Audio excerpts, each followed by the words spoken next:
Simple concept है। 1 साल का बच्चा 10 वर्ड बोले, पापा मामा काका चाचा नाना, एक एक वर्ड पे। 2 साल के बच्चे को पहचानने के लिए, 2 या 2.5 साल के बच्चे को पहचानने के लिए ये है कि 2 वर्ड को जोड़ के बोले। पापा आओ, ये 2 वर्ड है। नाना, ये 2 वर्ड है। दे दो, ये 2 वर्ड है। और जेन्यून, बुला रहा है तभी ये जो समझ के कर रहा है। एक बच्चे होते हैं रेस्टलेस और एक बच्चे होते हैं हाइपर एक्टिव। ये 2 अलग अलग चीज़ें हैं। रेस्टलेस का मतलब ये होता है कि बच्चा ना भाग रहा है, दौड़ रहा है, इसको छू दिया उसको छू दिया, रेस्टलेस है। और एक बच्चा होता है ना कि हाइपर है, कि मतलब कि आया इसको तोड़ दिया उसको फोड़ दिया। ये 2 अलग अलग चीज़ें हैं। तो यहाँ से हम पहचानते हैं कि बच्चे को ना स्पीच डिले इस कारण आ रहा है। किस कारण? अटेंशन नहीं दे रहा है वो। जब अटेंशन कंसंट्रेशन नहीं रहेगा तो फिर बच्चा हमारी बातों को सुनेगा ही नहीं, तभी प्रॉब्लम आती है ना। लोग बोलते हैं ना, मेरा बच्चा ना जी सुनता है बट सुनता ही नहीं है। ईयरली असेसमेंट, ईयरली इंटरवेंशन एक टर्म होता है, ठीक है, कि पहले दिखाओ पहले सही कराओ जी। जो हमारा 5 सेंस होती है ना मैम, सुनना, देखना, टच, टेस्ट और स्मेल, ये 5 सेंस बच्चे में नॉर्मल होता है। आप टेस्ट भी करा लोगे ऑटिज्म बच्चों का ना, सुनने का नॉर्मल, देखने का normal, touch normal, test normal, ठीक है। जो 5 सेंस है वो नॉर्मल है, बट एक साथ नहीं वर्क कर रहा है वो। जो अटेंशन कंसंट्रेशन कैसे बढ़ता है, तो उसमें एक कॉन्सेप्ट आता है ABA का, जिसको हम बोलते हैं अप्लाइड बिहेवियरल एनालिसिस। नमस्कार, सेहतनामा देख रहे सभी दर्शकों का बहुत बहुत स्वागत। सेहतनामा को अगर अभी तक सब्सक्राइब नहीं किया है तो सब्सक्राइब ज़रूर करें, और अगर हमारे वीडियोस पसंद आ जाते हैं तो लाइक और शेयर कर दीजिएगा, ताकि वो और बहुत सारे लोगों के लिए मददगार साबित हो सके। सेहतनामा में आज हम एक बार फिर बात करने जा रहे हैं वो बच्चे जो बोल नहीं पाते। 1.5-2 साल का बच्चा, 3 साल का बच्चा, 5 साल का बच्चा। कुछ पेरेंट्स तो ये भी कह रहे हैं कि पहले बच्चा बोलता था अब नहीं बोल रहा, 2-3 साल का था बोलता है अब बोलता नहीं है। सो कब बच्चे को स्पीच थेरेपी की ज़रूरत होती है? स्पीच डिले यानी कि बच्चे का देर से बोलना और ऑटिज़म में फ़र्क कैसे करें? हालांकि इस पर हमने बहुत सारे वीडियोस पहले भी बनाए हैं, आप वो भी देख सकते हैं, लेकिन आज की इन्फॉर्मेशन ऐड ऑन करेगी, कुछ और अहम जानकारी इससे आपको मिलेगी। सो वीडियो को अंत तक ज़रूर देखिएगा। आज हमारे साथ स्पीच थेरेपिस्ट राजीव रंजन जी हैं, उनसे बात करेंगे। उनके अपने कुछ होप सेंटर चल रहे हैं, आयुष सेंटर चल रहे हैं, जिसमें वो स्पीच थेरेपी देते हैं उन बच्चों को जिनको बोलने की दिक्कत है, या वो बच्चे जिनको ऑटिज़म है। सो आज पहले एपिसोड में हम उनसे बात करेंगे कब बच्चों को स्पीच थेरेपी की ज़रूरत होती है। बहुत बहुत स्वागत सर। नमस्कार। सो शुरुआत ही इसी से, क्योंकि हमने इससे पहले बात की हुई है बहुत सारे एपिसोड में, उसमें सिम्टम्स बताए गए हैं, क्या करना चाहिए, कब इंटरवीन करना चाहिए। लेकिन क्योंकि आप स्पीच थेरेपिस्ट है, जिनके पास आखिरकार जो बच्चे बोलते नहीं हैं या जो ऑटिज़म से पीड़ित बच्चे हैं, उनको जाना ही पड़ता है, क्योंकि इसका इलाज स्पीच थेरेपिस्ट करते हैं। तो इन शॉर्ट, पहले तो किन बच्चों को स्पीच थेरेपी की ज़रूरत पड़ती है, कब ये पता लगाए जो घर पे माँ बाप इस वीडियो को देख रहे हैं कि हमारा बच्चा बोल नहीं रहा? सबसे पहले तो मैं ये बताना चाहूँगा मैम कि मैं पिछले 17 साल से स्पीच थेरेपी पे ही वर्क कर रहा हूँ। जो ऑटिस्टिक बच्चे भी हैं या जो बच्चे सुनते भी नहीं हैं, बोलते भी नहीं हैं, समझते भी नहीं हैं, पढ़ते भी नहीं हैं, लिखते भी नहीं हैं, ये सब बच्चे इसमें एक ही कैटेगरी में आते हैं। और उनका IQ ठीक होता है? हाँ, IQ ठीक होता है। किसी किसी बच्चे का IQ कम भी होता है। वो डिपेंड्स करता है कि क्या किस एज में आए हैं, किस एज में उनका ये हुआ, IQ हुआ है, कराया गया है नहीं, ये ज़रूरी है। लेकिन हमारा ये मानना है, या सभी पेरेंट्स को भी मानना चाहिए चीज़, ईयरली असेसमेंट, ईयरली इंटरवेंशन एक टर्म होता है, ठीक है, कि पहले दिखाओ पहले सही कराओ जी। तो कैसे पता चलेगा पेरेंट्स को? ये मेनली पेरेंट्स को जानना है कि हमें पता चलेगा 1 साल का बच्चा बोलता नहीं हो तो धीरे धीरे बोलता है। लेकिन नहीं, इसमें मैं ये क्लियर कर देता हूँ कि जैसे होता है ना कि अगर आप घर में ही बैठे हैं, पहचानो कि बच्चे कैसे नहीं बोल रहे हैं। हाँ। तो जो 1 साल का बच्चा होता है, जिनको मैं मानता हूँ 12 to 18 मंथ, 12 to 18 मंथ को मानते हैं मैं 1 ईयर 1.5 ईयर ±6 मंथ हो सकता है। तो बहुत लोग बोलते हैं ना कि पापा बोल रहा है, मामा बोल रहा है, तो ठीक तो है, बच्चा बोल रहा है। नहीं, वो ना एक जेन्यून स्पीच होता है कि मम्मी को ही मम्मी बोल रहा है, मासी को भी मम्मी बोल रहा है, दीदी को भी मम्मी बोल रहा है बच्चा, तो हम खुश होते हैं और क्लैप करते हैं कि तो सबको मम्मी बोल ही रहा है, पापा बोल ही रहा है। वो स्पीच नहीं है, क्योंकि वो सबको स्पीच बोल रहा है, सबको मम्मी बोल रहा है, सबको मम्मी बोल रहा है। 1 साल के बच्चा जो 1.5 ईयर का है, तो होना क्या चाहिए कि जेन्यून स्पीच का मतलब है कि मम्मी को ही मम्मी बोले, पापा को ही पापा बोले, तो वो स्पीच है, ठीक है। समझ के, हाँ, समझ के कि 1 साल का बच्चा, 1.5 साल का बच्चा, 1 या 1.5 भी हो सकता है, तो वो 10 वर्ड बोलना चाहिए। सिंपल कॉन्सेप्ट है 1 साल का बच्चा 10 वर्ड बोले, पापा मामा काका चाचा नाना एक एक वर्ड पे। 2 साल के बच्चे को पहचानने के लिए, 2 या 2.5 साल के बच्चे को पहचानने के लिए ये है कि 2 वर्ड को जोड़ के बोले। पापा आओ ये 2 वर्ड है, नाना ये 2 वर्ड है, दे दो ये 2 वर्ड है, और जेन्यून कि बुला रहा है तभी ये जो समझ के कर रहा है। तो 2 वर्ड को जोड़ जोड़ के ना वो 20 सेंटेंस बोल रहा है, तो 2 साल का है। 3 साल का बच्चा है, 3 वर्ड को जोड़ जोड़ के बोलता है 30 सेंटेंस, तो 3 साल का है। 4 साल का बच्चा है, 4 वर्ड को जोड़ जोड़ के 40 सेंटेंस बोल रहा है, 4 साल का है। 5 साल का बच्चा है, 5 वर्ड को जोड़ जोड़ के 5 सेंटेंस बोल रहा है। जैसे एग्जाम्पल दे रहे हैं आपको कि 5 साल का बच्चा है, अगर आपने घर में बनाया है खाना, कुछ भी दिया, भिंडी का सब्जी बनाया, जैसे होता है नहीं खाते हैं बच्चे, तो मम्मी ने पूछा खाना खाना है, तो बच्चे ने बोल दिया हाँ खाना है। तो स्पीच नहीं है, अगर उसके बारे में एक्सप्लेन करें, मुझे नहीं खाना मम्मी, आपने क्यों बना दिया, अब पापा को ही खिला दो, मुझे मत खिलाओ, मैं तो खाता नहीं हूँ, बच्चा इस तरह 4 बातें और बोले, तो वो स्पीच है। या मदर को पता होता है कि ये बोलता है, अब मम्मी पापा को ये भी पता होता है कि ये नहीं बोलता है, ठीक है, तो वो स्पीच थेरेपिस्ट के पास नहीं जाते, उनको लगता है बोल रहा है, लेकिन वो डिलेड है। जहाँ पे जो डिलेड वर्ड आपने बोला ना, तो डिलेड है। तो कितना बोलना है एक पर्टिकुलर उम्र के बाद वो मैटर करता है। हाँ, वो मैंने जैसे पैटर्न बता दिया ना कि 1 साल में 10 वर्ड बोले जी जेन्यून, 2 साल में 20 वर्ड बोले, 2 वर्ड को जोड़ के, 3 साल में 3 वर्ड को जोड़ के बोले, वो हिंदी बोले, इंग्लिश बोले, पंजाबी बोले, कोई भी लैंग्वेज बोले। 4 साल का बच्चा 4 वर्ड को जोड़ के बोले, 5 साल का बच्चा 5 वर्ड को जोड़ के बोले। अब सबसे ज़्यादा इसमें प्रॉब्लम ये आती है ना कि जैसे आपने बोला कि ऑटिस्टिक बच्चे के लिए है, तो नहीं पहचान पाते हैं, क्योंकि ऑटिज्म बच्चे 6 साल में भी 1 वर्ड नहीं बोल रहे हैं, 7 साल में भी 1 वर्ड नहीं बोल रहे हैं, 3 साल में नहीं बोल रहे हैं।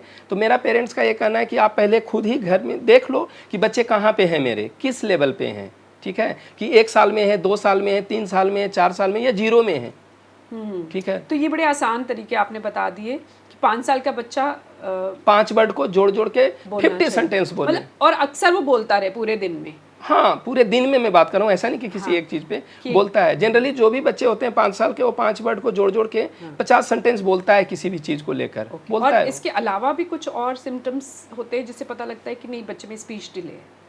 हाँ, स्पीच डिले का तो मेन जो है ना, ये बाकी फंक्शनल प्रॉब्लम ये मैं जिसमें था कि एक आप परसेप्चुअली ऑब्जर्व करो। बाकी बहुत सारे बच्चे को ये होता है कि ये कटा हुआ है, ये सटा हुआ है जीभ में, जो ये वाली पार्ट है ना जिसको हम कहते हैं ओरोमोटर, लिप्स है, टंग है, टीथ है, सॉफ्ट पैलेट अंदर होता है, हार्ड पैलेट होता है, तो ये सब में कुछ डिफॉर्मिलिटी आता है इनबॉर्न ही, तो उनको भी स्पीच उनको क्लियरिटी नहीं आएगी। जैसे क्लिप क्लिप पैलेट होते हैं, कटा रहता है बहुत सारे, देखो तो ये तो देख के ही पता चल रहा है कि इनमें है प्रॉब्लम जी। तो जिस दिन से पता है उसी दिन से आप दिखा सकते हो, जो परफेक्ट स्पीच थेरेपिस्ट हैं वो आपको कर देंगे सही। अब ये तो होगी स्पीच डिले की बात। हाँ जी, हाँ जी। एक होता है ऑटिज्म। अब आपके पास जो बच्चा आता है, आप स्पीच डिले है या ऑटिज्म है, उसको कैसे फर्क करते हैं? स्पीच डिले का जैसे मैंने पैटर्न बताया कि ये जैसे आप देख लिए कि 1 साल का बच्चा, ये 2 साल का बच्चा 2 वर्ड पे, 5 साल का बच्चा, ये स्पीच डिले हो गया। ऑटिस्टिक बच्चे का सिम्टम्स भी होता है, रीजनिंग भी होता है, वो नहीं है बच्चे को। जैसे सिम्टम्स, रीजनिंग का मतलब सिम्टम्स, बहुत सारे सिम्टम्स होते हैं, छोटे छोटे। बच्चा आई कांटेक्ट नहीं कर रहा है, अटेंशन नहीं दे रहा है, ठीक है, भाग रहा है, दौड़ रहा है, तो बच्चे ऐसे नहीं, तोड़ रहा है, फोड़ रहा है। इसमें बच्चे 2 तरह से होते हैं, एक बच्चे होते हैं रेस्टलेस और एक बच्चे होते हैं हाइपर एक्टिव। ये 2 अलग अलग चीज़ें हैं। रेस्टलेस का मतलब ये होता है कि बच्चा ना भाग रहा है, दौड़ रहा है, इसको छू दिया, उसको छू दिया, रेस्टलेस है। और एक बच्चा होता है ना कि हाइपर है, कि मतलब कि आया, इसको तोड़ दिया, उसको फोड़ दिया। ये 2 अलग अलग चीज़ें हैं। तो यहाँ से हम पहचानते हैं कि बच्चे को ना स्पीच डिले इस कारण आ रहा है। किस कारण? अटेंशन नहीं दे रहा है वो, मेन अटेंशन। जैसे मैं अभी आपसे बात कर रहा हूँ तो आप अटेंशन दे रहे हो मुझे, जो मुझे सुन रहे हैं वो कंसंट्रेट किए हुए हैं मेरे पे कि बोल क्या रहा है। ये दोनों चीज़ लैकिंग होता है बच्चे में मेन। यहाँ से ऑटिस्टिक बच्चे में अटेंशन और कंसंट्रेशन नहीं रहता है। जब अटेंशन कंसंट्रेशन नहीं रहेगा तो फिर बच्चा हमारी बातों को सुनेगा ही नहीं, तभी प्रॉब्लम आती है ना। लोगों को लोग बोलते हैं ना, मेरा बच्चा ना जी सुनता है बट सुनता ही नहीं है। ऐसे ही होता है ऑटिज्म में, देखता है बट देखता ही नहीं है, समझता है बट समझता ही नहीं है। बच्चे को ना वहाँ पे प्रॉब्लम आती है सेंसेज का। सुनाई दे रहा है, आप टेस्ट करा लो, हेयरिंग टेस्ट नॉर्मल आएगा। बेरा टेस्ट होता है बच्चे का, छोटे बच्चे का बेरा टेस्ट हेयरिंग का नॉर्मल आएगा। आप विजन का टेस्ट करा लो, नॉर्मल आएगा, ठीक है। तो फिर प्रॉब्लम कहाँ आ रही है? सुन रहा है बट सुन नहीं रहा है, ये कैसी प्रॉब्लम है? ये भी होती है ना, बच्चा को आप बोलते रहोगे। तो अब ये प्रॉब्लम ऑटिज्म के कारण, ये ऑटिज्म के कारण है कि बच्चे का ऑटिज्म का कारण क्या है जी? ऑटिज्म का कारण है अटेंशन और कंसंट्रेशन मेन, कि बच्चा अटेंशन नहीं दे रहा है। तो ये पेरेंट्स घर पे देखें कि बच्चा अगर अटेंशन नहीं दे रहा, आपकी बात टिक के बैठ के सुन नहीं रहा, ध्यान नहीं दे रहा, तो हो सकता है कुछ प्रॉब्लम हो, एक बार आप कंसल्ट करें। कंसल्ट करें। अब एक बार फिर मैं स्पीच थेरेपी पे आऊँगी। आपके पास जब पेरेंट्स आते हैं कि बच्चा बोल नहीं रहा, तो आप कैसे फिर थेरेपी कैसे दी जाती है? हाँ, ज़्यादातर पेरेंट इसी क्वेश्चन को लेकर आते हैं, ठीक है। वो नहीं लेकर आते हैं कि मेरे बच्चे को ऑटिस्टिक है या ऑटिज़म है या किसी ने डायग्नोज किया है। मैं स्पीच थेरेपिस्ट हूँ, ऑब्वियस वो मेरे पास आते हैं कि मेरा बच्चा बोल नहीं रहा है, ठीक है। तो बोल नहीं रहा है तो इसको आप देखो, कैसे बुलवाओगे, क्या करोगे, इसके लिए थेरेपी कराने के लिए आते हैं। तो उनको मैं प्रॉपर पहले असेसमेंट करता हूँ, जो भी हमारे थेरेपिस्ट है या मैं भी हूँ, तो उनको असेसमेंट करते हैं। तो वो लेवल होता है अलग अलग। जैसे मैंने पहले बताया, स्पीच का लेवल मैंने जज किया, तो ऑब्वियस बात है वहाँ बच्चा 0 आएगा, क्योंकि बच्चा कुछ नहीं बोल रहा है। वो तो भाग रहा है, दौड़ रहा है, टिक नहीं रहा है, तो बोलेगा नहीं, ठीक है, नहीं बोल रहा है। तो वहाँ से एक एक स्पीच डिले। फिर मैं लैंग्वेज देखता हूँ। लैंग्वेज का मतलब ये होता है कि कमांड कितना फॉलो कर रहा है। तो ऑब्वियस वो आई कांटेक्ट नहीं कर रहा है। मेन जो रूट काउज है वो अटेंशन है, अटेंशन और कंसंट्रेशन। तो टिक भी नहीं रहा है, ठीक है, तो कमांड भी नहीं फॉलो करेगा। मैं बुला रहा हूँ, देख नहीं रहा है, उठो बैठो कर रहे हैं, नहीं कुछ कर रहा है, ठीक है। तो वहाँ से भी मैं एक असेसमेंट किया। फिर जो मेन जो होता है ना, अटेंशन की वजह से ना मोटर कोऑर्डिनेशन भी दिक्कत होता है, जो लोगों को नहीं पता। मोटर कोऑर्डिनेशन का मतलब ये होता है कि मोटर नहीं खराब है, उसका मसल्स नहीं खराब है, बच्चे को ना रीजनिंग नहीं आ रहा है, ठीक है, रीजनिंग नहीं आता है, रीजनिंग की प्रॉब्लम होती है। तो रीजनिंग को समझ से नहीं जोड़े, रीजनिंग, थिंकिंग और एसर्शन, ये तीनों अलग अलग चीज़ें हैं। जैसे मैं बता दूं, रीजनिंग का मतलब होता है कि मुझे पता है कि ये गर्म है जी, ये ठंडा है जी। नहीं डिफ्रेंशिएट कर पाता है बच्चा 4 साल का, 5 साल का, कि गर्म पानी है, ठंडा पानी है, ठीक है। अगर कुछ इलेक्ट्रिक शॉक है तो उसमें मेरे को करंट लग जाएगा, रोड पे क्रॉस करेंगे तो एक्सीडेंट हो जाएगा। तो वो अपने आप एक रिफ्लेक्स आता है, वो हम मोटर कोऑर्डिनेशन में चेक करते हैं बच्चे को। पेरेंट्स बताते हैं कि इसको नहीं समझ है, इसको नहीं वो कर पाता, मंदिर में जा रहा है, गुरुद्वारा में जा रहा है, भाग रहा है, इधर कर तोड़, इधर भाग गया, इधर कर दिया, इधर कर दिया, वो एक टिक नहीं रहा है। तो जो मेन रूट है ना, वो अटेंशन कंसंट्रेशन के कारण ही वो भी खराब होता है। जो हमारा 5 सेंस होती है ना मैम, सुनना, देखना, टच, टेस्ट और स्मेल, ये पांचों सेंस बच्चे में नॉर्मल होता है। आप टेस्ट भी करा लोगे ऑटिज्म बच्चों का ना, सुनने का नॉर्मल, देखने का normal, touch normal, test normal, ठीक है। जो पांचों सेंस है वो नॉर्मल है, बट एक साथ नहीं वर्क कर रहा है वो, कोऑर्डिनेशन नहीं होता है। मेन प्रॉब्लम होता है ना जो ऑटिज्म बच्चों के कोऑर्डिनेशन का है, सेंसेस की कोऑर्डिनेशन नहीं होता है, ये होता है मेन प्रॉब्लम होता है। क्या ऐसा भी होता है अब कि एक बच्चे में सिर्फ स्पीच डिले है, ऑटिज्म नहीं है? हाँ, होता है ऐसा, क्योंकि उनको सुनने में भी नहीं कोई दिक्कत है। अटेंशन, जिस बच्चे को अटेंशन में नहीं दिक्कत है, ठीक है, फिर उसका स्पीच का डिले क्यों कारण है, ये पूछ रहे हैं आप, ठीक है, कि अगर अटेंशन की दिक्कत नहीं है, अटेंशन की दिक्कत नहीं, फिर भी उनका स्पीच पीछे है। ऐसा होता है? हाँ, होता है। वो रीजन ये है कि स्पीच के लिए हमें 2 चीज़ चाहिए, एक चाहिए कंप्रहेंशन और एक चाहिए एक्सप्रेशन। इसका कंप्रहेंशन का मतलब होता है वोकैबुलरी, ठीक है, और दूसरा होता है वोकैबुलरी जब है तभी हम एक्सप्रेस कर पाएंगे। तो ये 2 पे वर्क होता है कि अब बच्चे को पता ही नहीं है कि मैं इसको सोफा बोल रहा हूँ, इसको सॉक्स बोल रहा हूँ, इसको दूसरा लैंग्वेज में बात कर रहे हैं, तो बच्चे को नहीं वोकैबुलरी पता। तो वोकैबुलरी के एक्सपोजर के लिए जो हम सही करते हैं कि सेल्फ टॉक, पैरेलल टॉक करो बच्चे के साथ, ठीक है। तो यहाँ किसकी वो होती है गलती, पेरेंट्स की होती है कि उन्होंने इतना वो बात ही नहीं की? हाँ। या कि इस वजह से स्पीच डिले के रीजन क्या होते हैं? रीजन स्पीच डिले का मैम कि ज़्यादातर कन्वर्सेशन नहीं है। अच्छा। आजकल जैसे बहुत ज़्यादा ये मोबाइल टीवी का एक्सपोजर है, बच्चों को बिठा दिया खुद भी नहीं की, तो उसको बच्चे को पता नहीं चल रहा। हाँ, वो भी इन्वॉल्व नहीं है, बच्चा भी अपनी दुनिया में खोया हुआ है, तो वो भी एक कारण होता है। बहुत लोग बोलते हैं ना कि मोबाइल चलाने से नहीं बोल रहा है ना तो उसको वर्चुअल ऑटिज्म है, ऐसे भी बोलते हैं बहुत लोग, ठीक है, वो बात सही भी है। लेकिन अगर मोबाइल हटा के आप उनके साथ इंटरेक्ट करो, निकल जाएगा, नहीं कोई प्रॉब्लम आएगी उसमें। जो रीजन मेन है, एक मोबाइल है, ठीक है, और दूसरा है कि हम इंटरेक्ट ही नहीं कर रहे हैं। जैसे हमारे टाइम में होता था कि हम खेलने चले गए, ये कर दिए, बहुत सारे लोग हैं, जॉइंट फैमिली है, ठीक है। आज के डेट में न्यूक्लियर फैमिली है, दोनों लोग जॉब में है, तो बच्चे पे ऐसा नहीं है कि बच्चे पे ध्यान नहीं देते हैं, ये मैं नहीं कर रहा हूँ, लेकिन ज़्यादातर है कि इंटरेक्शन नहीं है। अच्छा। हम अपने काम में, वो अपने काम में, बच्चे अपने काम में, इसी वजह से कि बच्चे को इंटरेक्ट करने का नहीं मौका मिला, तो वोकैबुलरी नहीं डेवलप हो रहा है, तो इस वजह से है। कितने मतलब क्या ये स्पीच डिले की प्रॉब्लम बहुत सारे बच्चों में है? बहुत सारे बच्चों में जस्ट बिकॉज कि पेरेंट्स ने अटेंशन कम दी, बच्चे के साथ इंटरेक्शन नहीं किया और वो बोलने में थोड़ा डिले हो गए, जिसमें से दे आर नॉट ऑटिस्टिक, उनको ऑटिज्म नहीं है, सिर्फ स्पीच डिले है। तो ऐसे बच्चे स्पीच थेरेपी आप देते हैं तो कितने टाइम बाद वो परफेक्ट बोलना शुरू? अगर जो सिर्फ डिले हैं, जिनको अटेंशन कंसंट्रेशन की नहीं दिक्कत है, मैं उस पे भी बात करूंगी, मैं अभी सिर्फ स्पीच डिले की बात करूंगी। ठीक है। स्पीच डिले वाले बच्चे डिपेंड करता है एज कितना है। अगर छोटे बच्चे हैं तो उनमें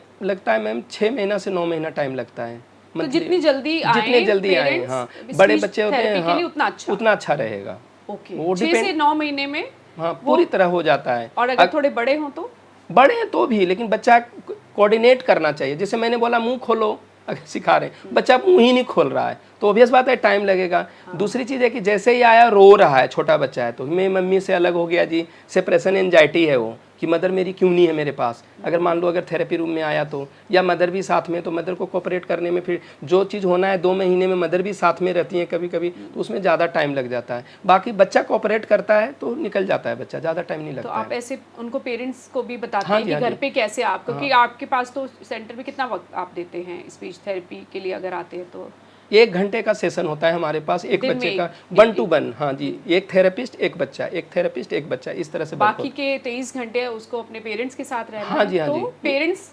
ज़रूर अवेयर होने चाहिए कि उनको घर पे क्या करना हाँ है। जी, हाँ और हम जी। कोशिश करेंगे कि अगले के एपिसोड में हम ये बात कर सके राजीव रंजन जी के साथ, जो कि स्पीच थेरेपिस्ट हैं, कि घर पर कैसे पेरेंट्स अपने बच्चों को, अगर स्पीच डिले की प्रॉब्लम है, बच्चा बोलता नहीं है, तो उसको कैसे आप बोलना सिखा सकते हैं।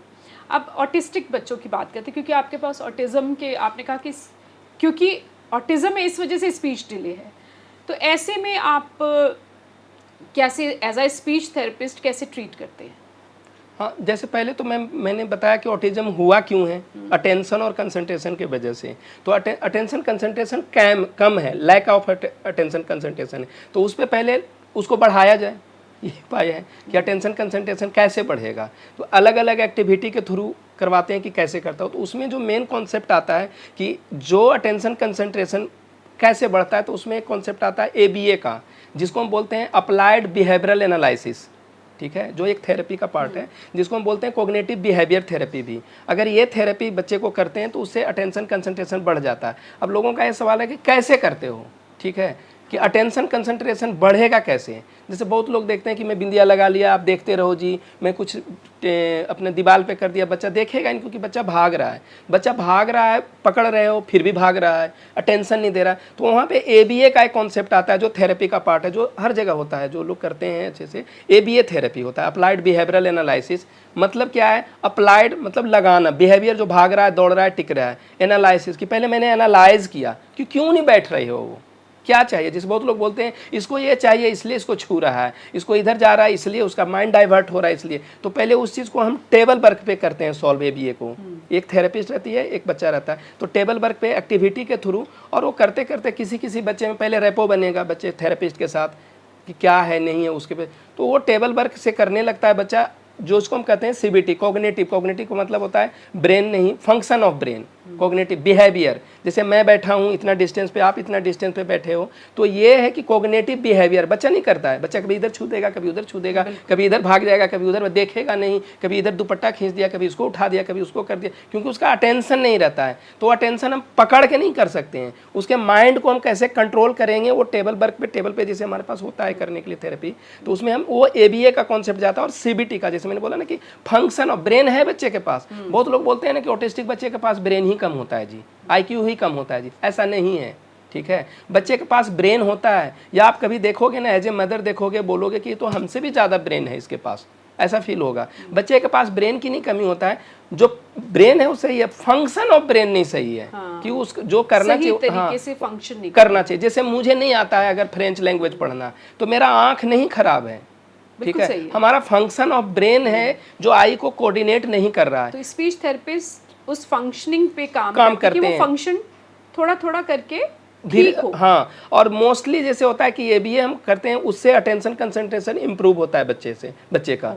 वो अब डिपेंड, अब बहुत लोगों का ये सवाल होता है कब तक, हाँ, कितने दिनों में, मैं इसी पर आ रही थी कि इसमें कितना टाइम लग जाएगा, हाँ, कितना लंबी थेरेपी चलती है। हाँ, बहुत सारे पेरेंट आते हैं ना, तो बोलते भी हैं कि हमें ऑटिज्म डायग्नोज हो गया है, आपको डायग्नोज करने की नीड नहीं है, ठीक है, बोलते हैं बहुत लोग। तो मैं तो अपना स्पीच का जो लेवल है उन्हीं को बता देते हैं कि मैम आप बता दो, चाहिए जो भी लैंग्वेज का मैंने कमांड का बता दिया, टेंशन कंसंट्रेशन का बता दिया, सब बता के। अब उनको ये होता है कि कब तक ठीक होगा, आप जो थेरेपी स्टार्ट करोगे तो कब तक होगा। आपके पास जो पहले आपने कराया है, जैसे मैं बोला भी मैम कि मैं 17 साल से इसमें हूँ, पहले मैं DMC हॉस्पिटल जो लुधियाना में, वहाँ पे मैं वर्क किया हूँ 11 साल, पहले भी गवर्नमेंट जॉब भी किया हूँ, अभी मैं अपना काम कर रहा हूँ कि इसमें बहुत सारे पेरेंट आते हैं। एट ए प्रेजेंट टाइम मेरे पास 500 पेरेंट होते हैं हर एक सेंटर में, जो हमारे पंजाब में अलग अलग 500 बच्चे हैं 500 बच्चे के पास हैं अभी ऑफलाइन में। मेरा ऑनलाइन का भी होता है जो कनाडा, यूएस, न्यूजीलैंड। बहुत सारे पेरेंट का ना ये सवाल होता है कि कब तक ठीक होगा, ठीक है ये मेरे को बताओ, इसका आंसर नहीं मुझे कहीं मिला, ये बता दोगे तो मेरे को एक राहत मिल जाएगी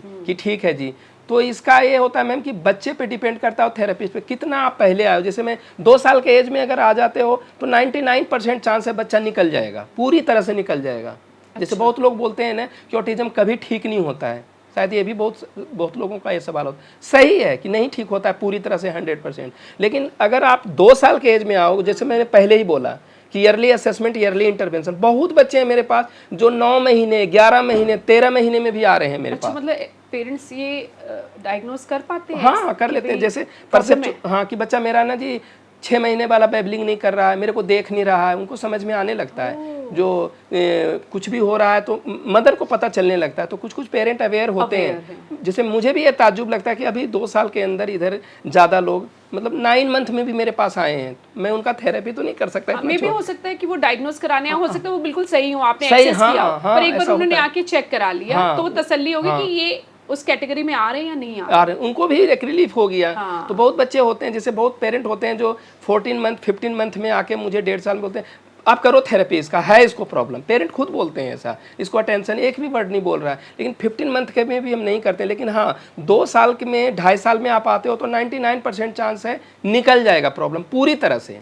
अगर, लेकिन यहाँ प्रॉब्लम क्या है कि लोग लेट से आते हैं। अब जैसे 2 साल में आते हो तो 99% निकल जाएगा, 3 साल में आते हो तो आपका चांस है ना जी कि 90% आपका प्रॉब्लम सॉल्व हो जाएगा। जो भी प्रॉब्लम है, भागने दौड़ने उछलने कूदने वाला जो आप बोल रहे हो ऑटिज्म है, मैं नहीं बोलता ऑटिज्म पूरी तरह, लेकिन 90% निकल जाएगा। आप आओगे 10 साल के एज में तो ऑब्वियस बात है कि उसमें बहुत ज़्यादा देर हो गई है, ठीक है। तो वो बता देते हैं उनको कि क्लियर कर देते हैं। और मेरे पास ज़्यादातर जो हैं बच्चे जो इतने दिन के जर्नी में मैंने देखा है कि जो बच्चे हमारे पास ना 6 महीने में भी बिल्कुल 99% नॉर्मल हो गए हैं, और 6 साल भी थेरेपी चला है तो नहीं आई है स्पीच। तो ये 2 वेरिएशन है मैम कि एक 6 महीना में भी बच्चे हो गए हैं और एक 6 साल में भी हुए हैं। बहुत पेरेंट है, 6 साल पेशेंस रखना छोटी बात नहीं होती है, लेकिन एक एवरेज कहो कि बच्चे में अटेंशन कंसंट्रेशन सही करने में 1-2 साल का थेरेपी लगता है। तो कई बार डिनायल मोड में होते हैं पेरेंट्स कि नहीं बच्चा ठीक है, ठीक हो जाएगा, ठीक हो जाएगा, तो वो करते करते लेट हो जाता है। तो ऐसे पेरेंट्स से गुजारिश है कि वो जल्दी से जल्दी बच्चे को, अगर समझ रहे हैं कि कुछ प्रॉब्लम है, कुछ सिम्टम्स ऑटिज्म के या स्पीच डिले के नज़र आ रहे, एक बार आप कंसल्ट कर सकते हैं ताकि डिले ना हो। और कोई भी डॉक्टर आपको गलत तो नहीं गाइड करेगा। हाँ जी। कि अगर हो सकता है आप चेक करें, हो सकता है आपका बच्चा बिल्कुल ठीक हो, पर डायग्नोसिस से ये तो पता लग जाएगा कि आपके बच्चे में अगर प्रॉब्लम है तो आपको थेरेपी की ज़रूरत है, आपको ट्रीटमेंट की ज़रूरत है। वो आप जितनी जल्दी करेंगे, जैसा आपने कहा कि उतना जल्दी बच्चा ठीक हो सकता है। और थैंक यू सो मच, आपने विस्तार पर इस पर बात की, और आगे भी हम ज़रूर आपसे बात करेंगे। और कोशिश होगी कि घर पर कैसे हम कुछ पेरेंट्स अगर नहीं अफोर्ड नहीं कर सकते या उनकी पहुंच नहीं है हर तो जगह वो घर पर क्या कुछ कर सकते ताकि कुछ सुधार हो उनके बच्चे में, उस पर भी बात जैसे करेंगे। टियर 2 टियर 3 सिटी में नहीं अवेलेबल होते हैं, टियर 4 में तो उनके लिए भी हम आपके साथ ज़रूर बात करेंगे। राजीव रंजन से अगर कंसल्ट करना चाहते हैं तो डिस्क्रिप्शन में डिटेल दी हुई है, आप बात कर सकते हैं। Thank you for watching सेहतनामा।